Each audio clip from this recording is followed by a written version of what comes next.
Hello, everyone. What's your gender?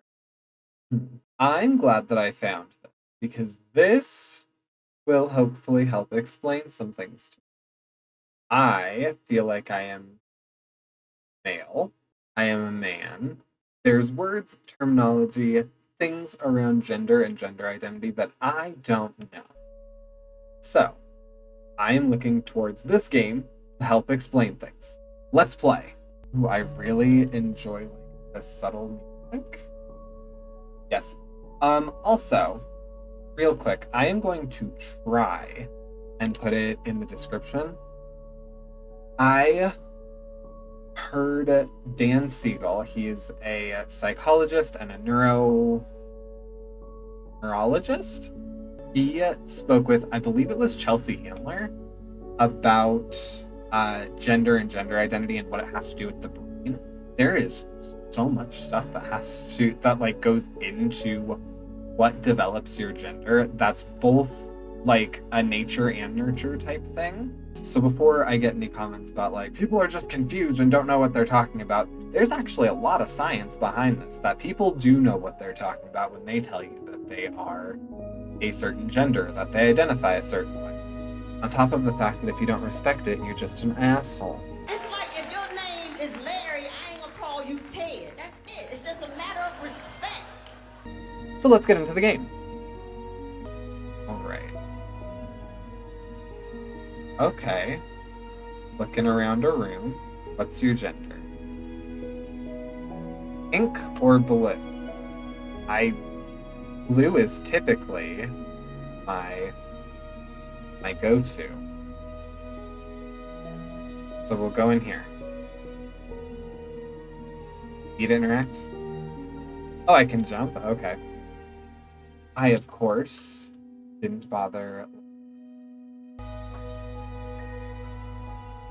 Oh! Oh! Hi! Okay. Go that way? What if I want to go this way?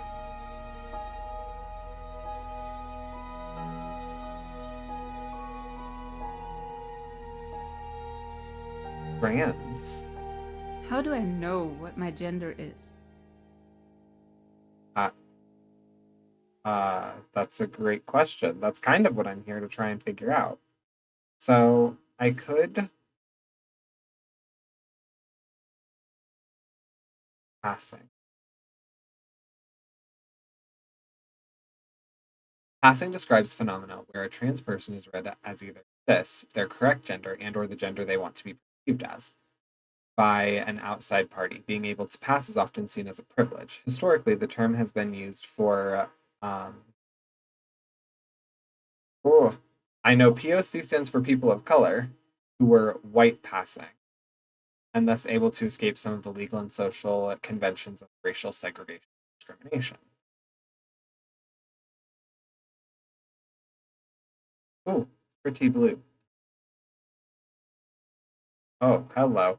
Oh, Am no, I still the pillars. same person that I was 2 years ago? God, I hope not. If you stay the same person your whole life, that is not a good path. Fluid. Gender fluid describes certain identities under the multi-gender, non-binary, and transgender umbrellas. Gender fluid individuals have gender identities that change over time. They could be multiple genders at once and switch to none at all, or move between single gender identities or some other combination therein. For some gender fluid people, these changes happen as often as several times a day, and for others, monthly or less often. Okay. A nice purple.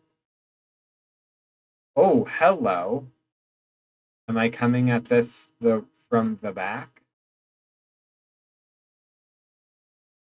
Queer. Originally a slur against members of the LGBTIA community, the term queer was reclaimed in the 1980s, is today a wide used umbrella term describing any person who isn't straight and cis and dia. While some members of these communities still reject the term due to its past, it has become one of the most widely used umbrella terms, spawned its own field of political and academic theory, queer theory and studies. Cool. Yeah, I always heard that as like a slur. Interesting. Okay, so I didn't go up here yet. Demi. Oh my.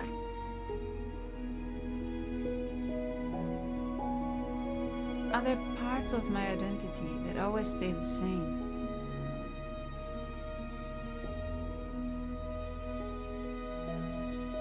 Demigender, from demi, half, plus gender, is an umbrella term for non-binary gender identities that have a partial connection to a certain identity.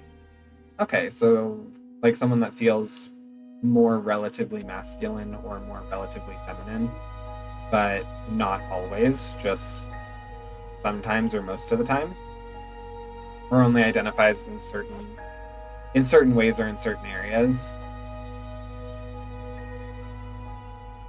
Ooh, okay. Them. Them. Oh. Femme or femme is a term that refers to a queer person whose gender expression is considered to be feminine. Femi was originally used to distinguish feminine lesbians and bisexual women from butch women, and it is still one of the main uses of the term. It's common for trans and non-binary individuals to use the term to refer to their identity or expression, even if they do not identify as lesbian or bisexual women. Okay, that one I'm familiar with. That one I can easily identify when it's brought up to. Inter. An intersex person has sex characteristics like sexual anatomy, reproductive organs, and or chromosomal patterns that do not fit the typical definition of male or female. This may be apparent at birth or become so later in life. Puberty, intersex people, just like dyadic people, may identify with any sexual orientation or identity. Dyadic is a word used to refer to people who are not intersex. Dyadic people were born with sex characteristics which could be categorized into one of the binary genders. This one I know that I know. I sometimes forget that I know what it is. Everyone should be able to make their own decisions concerning their body. Agreed.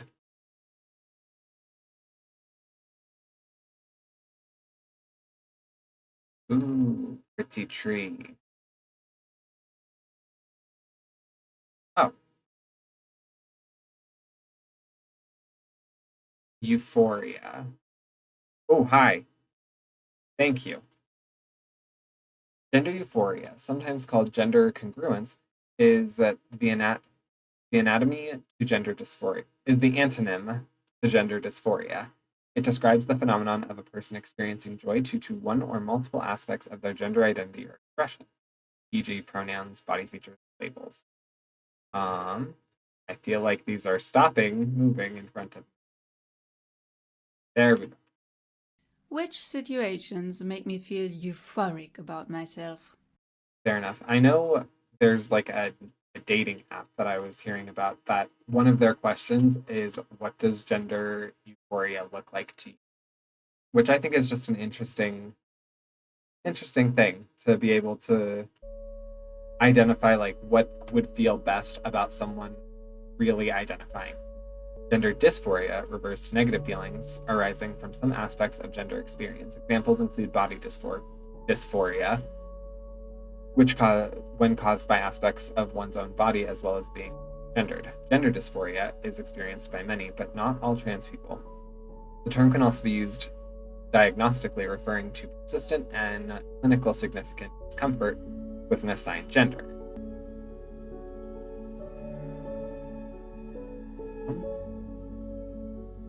I feel like I should have gone. Sometimes I think that the fights that have already been fought decades ago just keep repeating. I can agree with that sometimes. It feels, like there's a lot of the same stuff going on. Ooh, hi!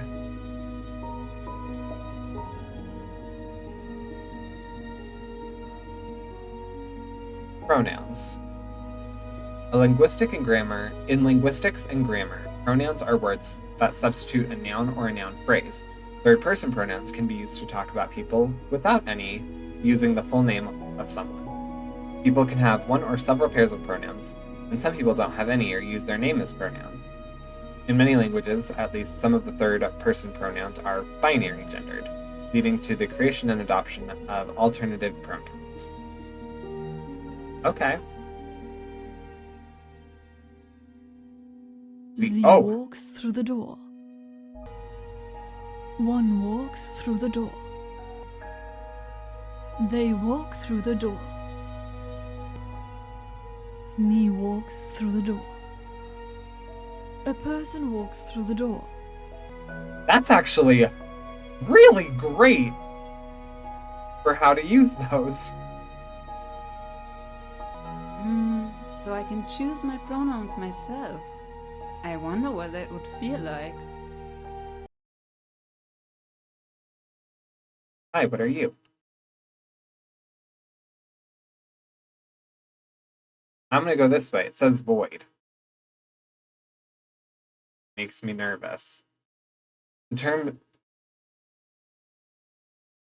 gender void describes an identity that is defined by the absence of gender. This falls under the agender umbrella. Okay, so someone that identifies neither as male, female, them, or whatever. Oh. Hello. Do my behaviors fit into gender stereotypes? Am I gender non-conforming if they don't? What's this?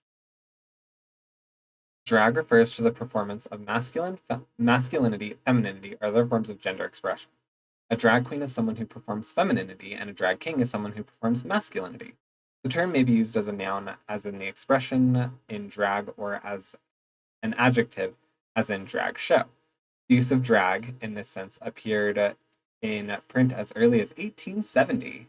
What does it mean to feel good with certain clothes? In what kind of situation?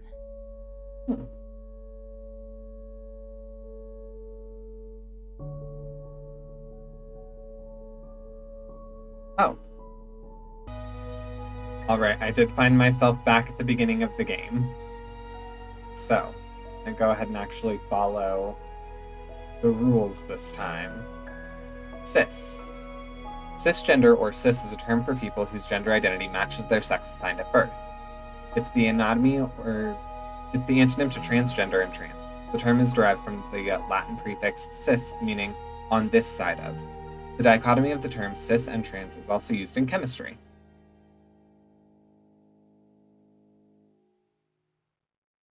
They always have opposite ways that I can go if I don't want to just follow the signs.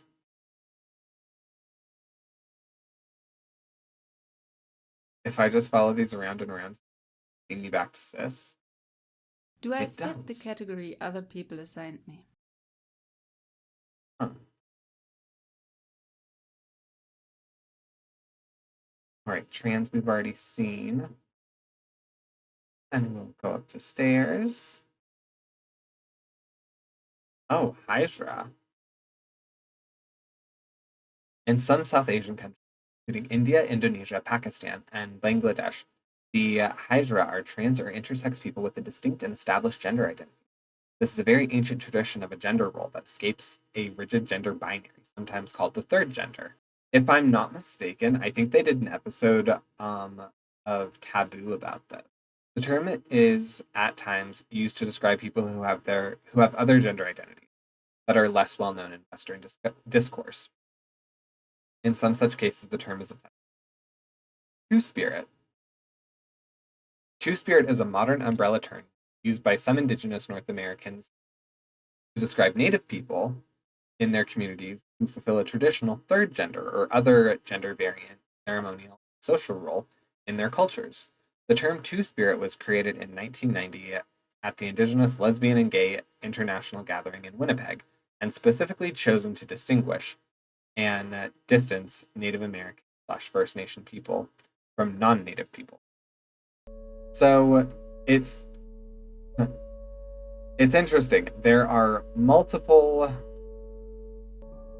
other cultures that recognize different genders besides the relative to gender binaries.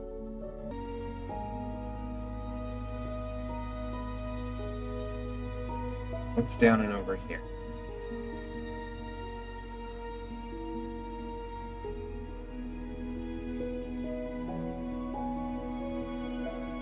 Oh.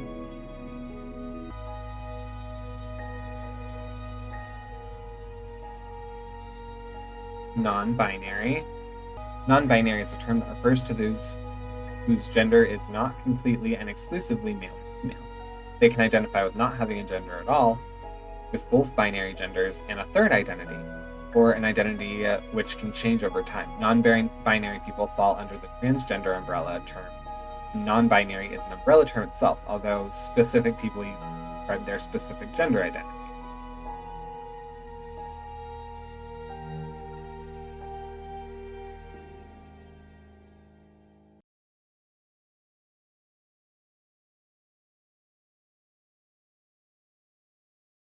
Oh, we're back here.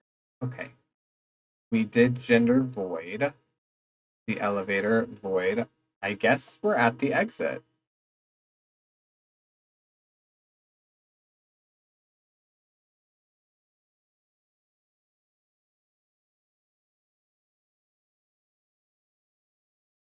Oh. Oh. Huh. Lots of different doors.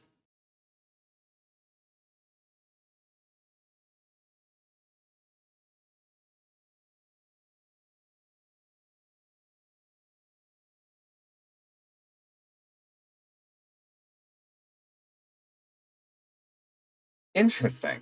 Okay. I'm glad that I went through that. What I think is so interesting about gender and gender identity is that, thanks for playing What's Your Gender? The original game, the original release of the game was created in under 36 hours as part of the Binary and Beyond theme BPB Game Jam. We'd like to point out that while What's Your Gender was created by a team of mostly queer devs, we do not have firsthand experience of all identities, terms, and concepts featured, and even where we do, the experiences and definitions we use may differ from those of others who have similar labels. Most importantly, the list of identities and concepts featured in this game are far from exhaustive. With this in mind, we hope that the game can be a source of information and insight for those unfamiliar with the shown concepts, and a source of comfort and recognition for those who feel seen. What it does not aim to do is tell anyone how they should define the labels they apply to themselves. If you want to learn more about any of these terms and concepts, check out the sources we've listed under Learn More in the main menu screen. And they have the NB Wiki, the Trevor Project, Trans Lifeline, and GLAAD. Yeah, what I think is so interesting about the concept of gender and gender identity is the fact that so many of them, it seems like, there is specifically gender fluid, but a lot of them seem to have something to do with identifying one way, then not identifying the same way later on, or sort of having this amalgamative sense of yourself. There's obviously a lot of history behind this, and like I said at the beginning of the video, there's also been certain genetic studies regarding this that shows that there's a lot that happens with our brain when we're still in development that sort of create some more of these traits and aspects, both physically and mentally. I do remember that in that interview with Dan Siegel, he talked a lot about how the brain-blood barrier can be overwhelmed with certain hormones while we're still in development, which, even though that won't define your chromosomal makeup, it can determine different outlets that your body can have, if that makes sense. So for instance, an individual who has a lot of testosterone that goes through their brain-blood barrier while they're still in utero can and often will identify far more with very masculine things, or what we've defined as masculine, because we have this very traditional idea that bodies that produce more testosterone, the things that they do are masculine, and bodies that produce more estrogen, those things are more feminine. And men who have more estrogen run through their brain blood barrier when they're in utero can often exhibit more things that we as a society, or at least as like a Western culture, would identify as feminine. It's super interesting. There's so much behind it. But then to also see that throughout time and multiple cultures, they've had third and beyond identities in terms of gender. It's not just what's down between your legs, and that's the tell all end all of it. So, but thank you to this team for making this game and giving people an interesting way to literally walk through and sort of see some of these definitions and be able to sort of experience. I liked the pathway that it kind of went through. I kind of decided to veer off of it, but the pathway of like what it means to be cis and sort of just the loop that creates, where a lot of people that are cisgendered are obviously very comfortable with that, and they don't really feel this need to step outside, or oftentimes they don't have the perspective to want to step outside.